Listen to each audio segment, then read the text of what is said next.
My name is Lynn Girdler. Thank you so much for coming out. I'm the author of I Love Yourself Naturally. It's a personal blog where I share information, my observations in the world, and just kind of music and poetry, not mine, other much more interesting people. I'm also a yoga teacher, a local yoga teacher here in Fairfield County, as well as New York City. I do private instruction. I teach at some studios and whatnot. I'm also a designer of some t-shirts. I have a t-shirt line.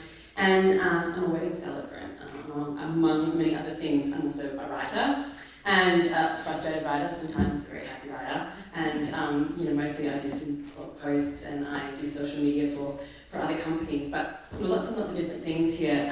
But mostly I'm interested in connection, and all of these things seem to kind of bring that theme in. And I'm here to talk a little bit about how we're defining connection.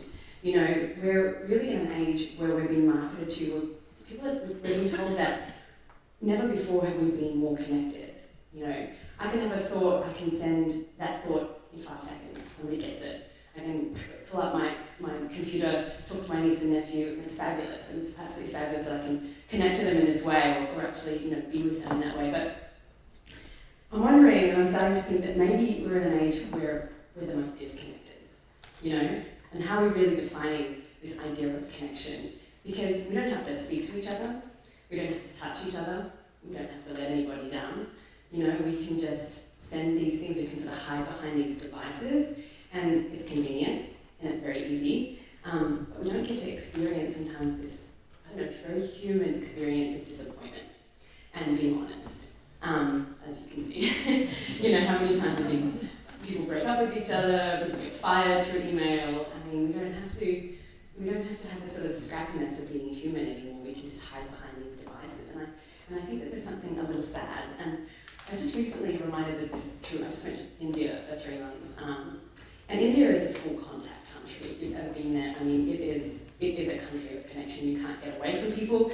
They want to touch you, they want to hold you, they want to take pictures of you, they want to invite you into their home, they want you to sit there for a couple of hours and look at all their family photos of Kashmir trip. But this is a family whose kids invited me in for lunch. They're really, when messages get sent by running down the street and telling your aunt, and then your aunt tells that person, it felt really vintage.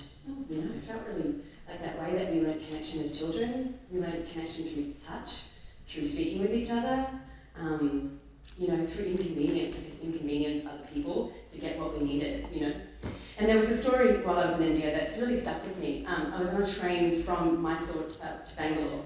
It was a commuter train, and I decided to, because there's a lot of people that's sort of a bit more modern, I decided I wanted to sit on my computer, I wanted to do my cultural thing, and let them do their cultural thing. They can talk to each other, I just didn't really want to, but that wasn't going to happen. There was 2 girls sitting across from me, and one of them was a 15-year-old girl. And she got up, and she just couldn't bear her curiosity anymore. She sat right next to me, and she leaned in. She leaned right over my shoulder, and she looked up at me, and she said, "Photos, village." And I knew then she wanted to see pictures.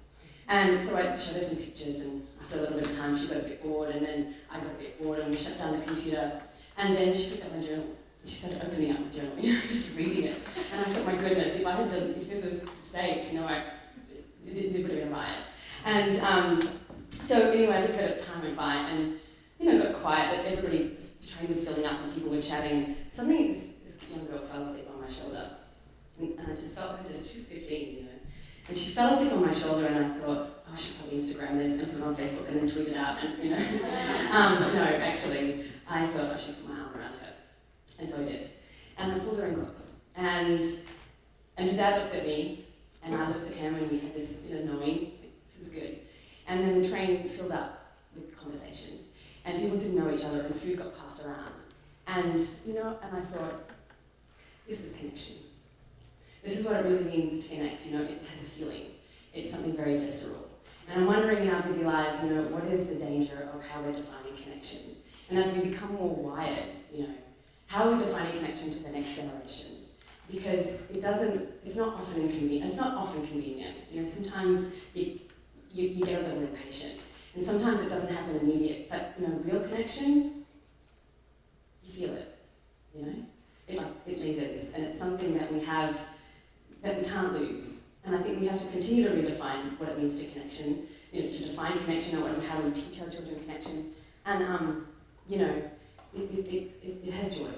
So thank you so much.